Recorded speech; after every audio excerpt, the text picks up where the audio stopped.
So in the history of the NHL, there's very many brother combos, and we've talked about different players over the years, but this brother, not combo, but triplets.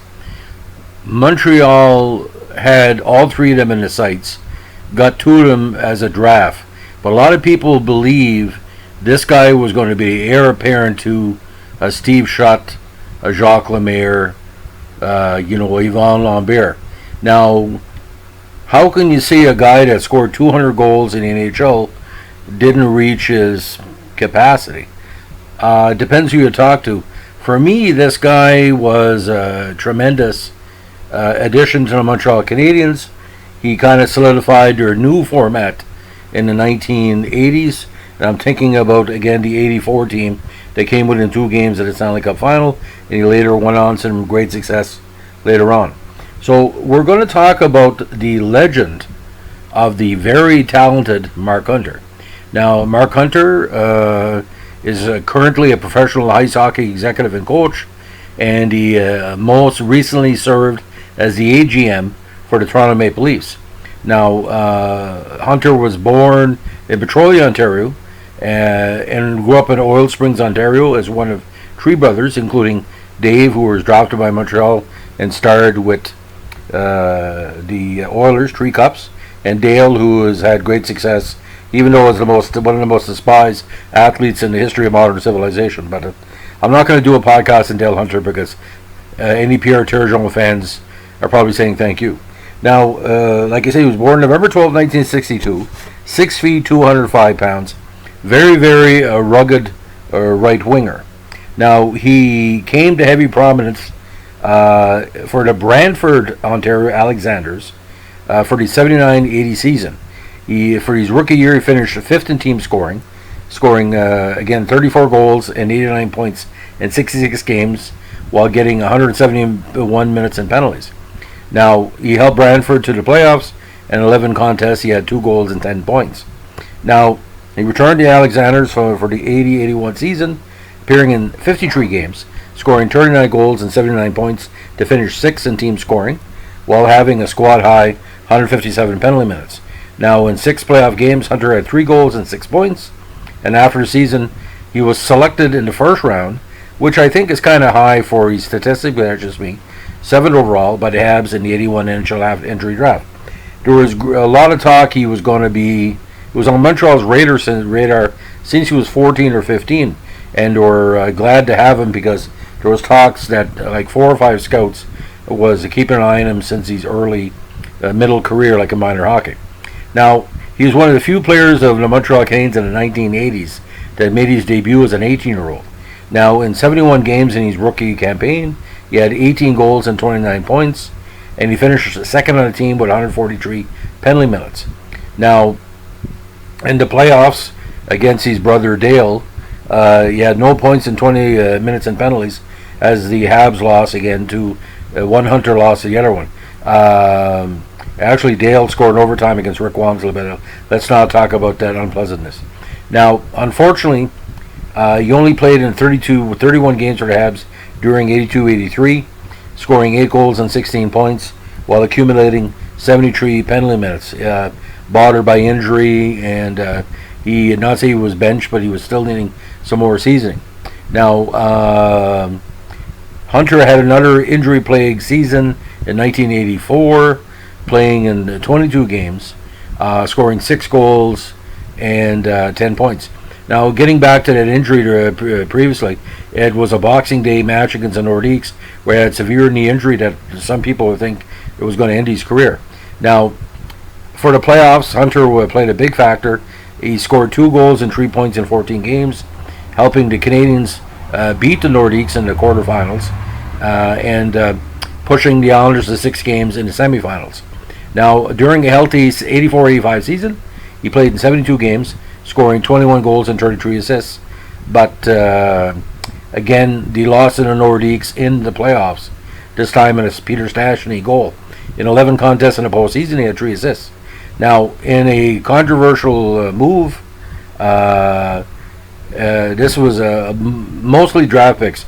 They traded Hunter, Michael Dark, and their 2nd, 3rd, 5th and 6th round picks in the NHL, 85 NHL entry draft for Blues. For the Blues, 1st, 2nd, 4th, 5th, and 6th round draft picks in the 85 NHL entry draft. So St. Louis traded all their draft picks in the round, and Montreal almost did the same, but Michael Dark wasn't going to have a future in Montreal. Very controversial. Now, 86 season, his first season with the Blues, he really fit in their format, and he was part of a Blues team that got all the way within one game in the Stanley Cup final. He scored a team-high 44 goals and finished second on team scoring with 74 points. He also appeared in the NHL All-Star game in Hartford that year, and in the playoffs, some dynamite totals, point-a-game pace, 7 goals and 14 assists, 14 points in 19 games. And the Flames were a better team. St. Louis pushed them as best they could. And as you know, Dougie Gilmour was quarterbacking that team, a future champion with Calgary in 89. Now in 87, he had 36 goals and 69 points, third in team scoring. In the playoffs, he lost to the Maple Leafs in the first round. Now, injury bug again in 88 due to injuries. He broke the 30-goal plateau for his third straight season. 32 goals and 63 points in 66 games. 2 goals and 5 points in the playoffs, where the Blues lost to Detroit. Now, this was the major trade that some people believe brought Calgary to Cup. I tend to agree. I think Calgary picked their pockets here, where Hunter, like I said, Doug Gilmour, Steve Bozek, and Michael Dark, second trade with Hunter, were traded to Calgary for Mike Bullard, not the talk show host, Craig Cox, and Tim Corkery. I think this was maybe a salary dump or something, but imagine, ladies and gentlemen, trading 2 30 to 40 goal scores for Mike Bullard. Mike Bullard was okay, but he wasn't going to score 60 goals to compensate. Now, when Hunter showed up in Calgary, his offensive production dropped in his first year, which was the Stanley Cup year for Calgary, beating Montreal. He had 22 goals and 30 points, which was actually his lowest point total since 84. Now, in 10 playoff games, he had 2 goals and 4 points, and again, played a key factor in Calgary in knocking up Montreal in 6 games. Now, he missed the majority of the 89 season due to recurrent knee injury, and in 10 games with the Flames, he had 2 goals and 5 points, and was not a playoff performer.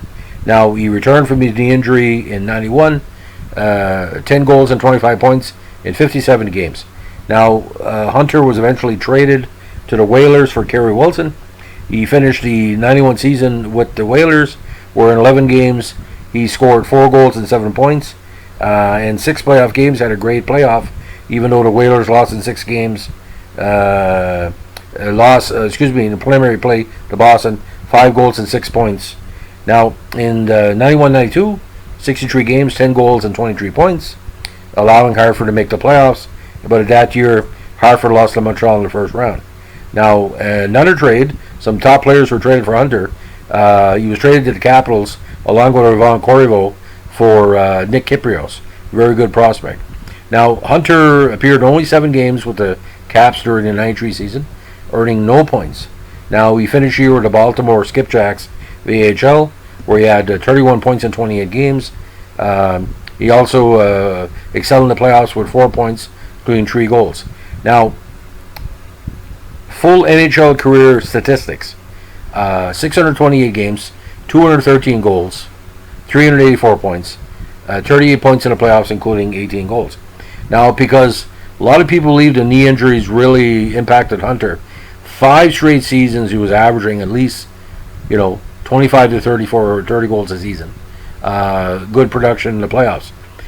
If Hunter had good knees, he could have easily scored 400 goals, in my opinion. All the Hunters are very talented. You get that good Ontario, hard-working farm boy. And actually, when I used to cover high school hockey, a lot of the coaches would say, if I had another Dale Hunter, or a Dave Hunter, or a Mark Hunter type, I'd win everything.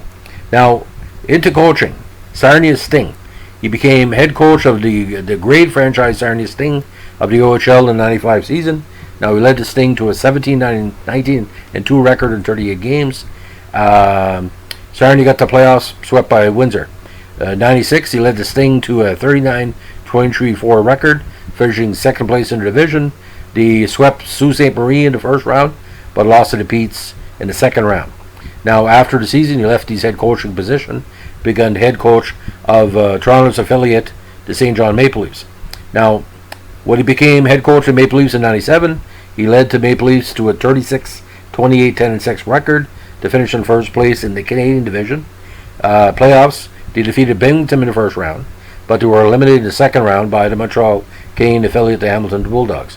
After the season, Hunter decided to go back to familiar climes, returning to the Sarnia Sting. Returned in '98, got the team to the playoffs, but lost in 5 games to Plymouth. '89, he better season, 37-25-6, but he lost in 6 games to the London Knights in the first round. Now, 99-2000, again made the playoffs, 33-27-8, but he lost to the Spitfires in the first round.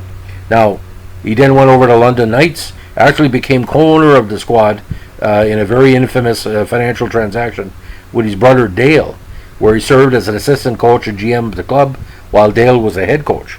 Now, November 28, 2011, Mark became the head coach of the Knights when Dale left to become the head coach of the Capitals. Hunter led the Knights to a 29-13-0 record over the last 42 games. They finished first place in the Midwest Division, and in the playoffs they put together a 16-3 record to win the J. Ross Robertson Cup for the second time in franchise history.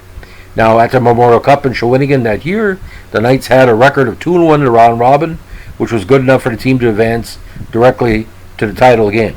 But unfortunately, in the final, the Knights lost to Shawinigan Cataracts, a squad that was later coached by my old buddy Gordie Dwyer, former of the Montreal Canadiens, in overtime at a score of 2-1. Now, head coaching record in the OHL, 187, 128-33. AHL total so far, 36 and 28 and 10. Both with 1 division titles, and a postseason again, J. Ross Robertson Cup with London in 2012. Now, with the Knights, he spent 12 years as an owner, vice president, and GM. He departed the management role with the team in 2014. Now, on October 21st, 2014, he was announced as the director of player personnel for the Leafs. And on April 12, 2015, after firing of GM Dave Norris, Hunter, along with Kyle Dubas, were named as co-interim GMs of the Leafs, and he continued as assistant general managers after the Leafs fired Lou Lamoriello. Now, Lamoriello left the Maple Leafs in April of 2018, and Dubas was named Toronto GM. Shortly afterwards, Hunter agreed to mutually terminate the contract with the Maple Leafs.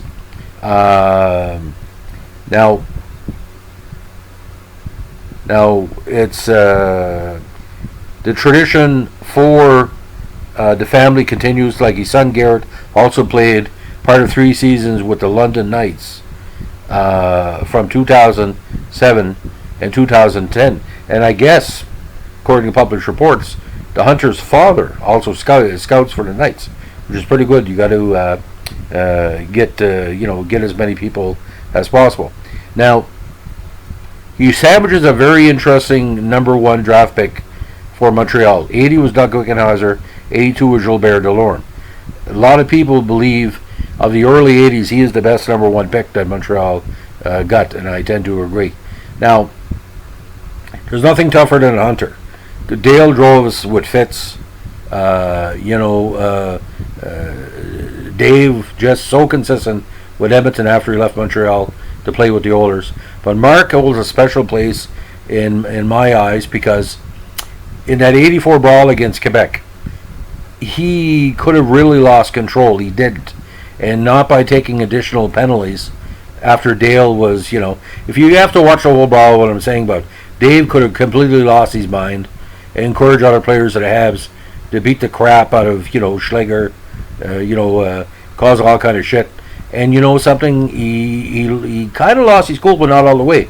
It allowed Montreal to be available. A lot of the good players in the third period. He took a lot of shit on himself. And I really think, not say that the brawl told the NHL that Montreal was back. Well, you look at it you look at Montreal that made the Stanley Cup Finals in 86, made the semifinals in 87, made the finals in 89. That means 3 top 4 appearances in the next 5 years for Montreal, and the toughness that Montreal got back because they picked up Scroglin, Mike McPhee, Craig Ludwig, Mike Lawler, some good young tough players. Stefan Richer wasn't going to fight. He wasn't there, of course, in that year, but Shane Corson. It was the new look Montreal Canadiens, and he was kind of the egg underneath the chicken that wasn't there anymore, if you know what I'm saying. But I look at these stats, and what really stands out for me, he wasn't a playmaker, literally. He scored a lot more goals than he would have assists. And I look at that 86 season, and I remember Game 6, I think it was in St. Louis, and, you could tell that something was going to happen here. Gilmore was going to win the cup that year with Mark, or they're going to win it someplace else with somebody else. To beat the Edmonton Oilers in the quarterfinals, sure it was a Steve Smith goal, but, Calgary needed a little boost besides that by winning on luck. And when they got Gilmore and Hunter, and like I said, Bullard was okay, but he wasn't, He wasn't Mark Hunter or Gilmore. Still a confusing trade. I think with Gilmore, I did a previous podcast, you're just trying to get him out of town because of certain, rumors and peccadillos. Anyway, neither here nor there. Mark Hunter, great coach, Stanley Cup champion, AHL coach, one of the greatest families in hockey history beside the Sutters and the Hows. I'd like to meet Hunter's mother. I hope she's still living, because she's got to be one of the toughest people in history of hockey, because Colleen Haw was pretty tough. The Sutter mom was pretty tough.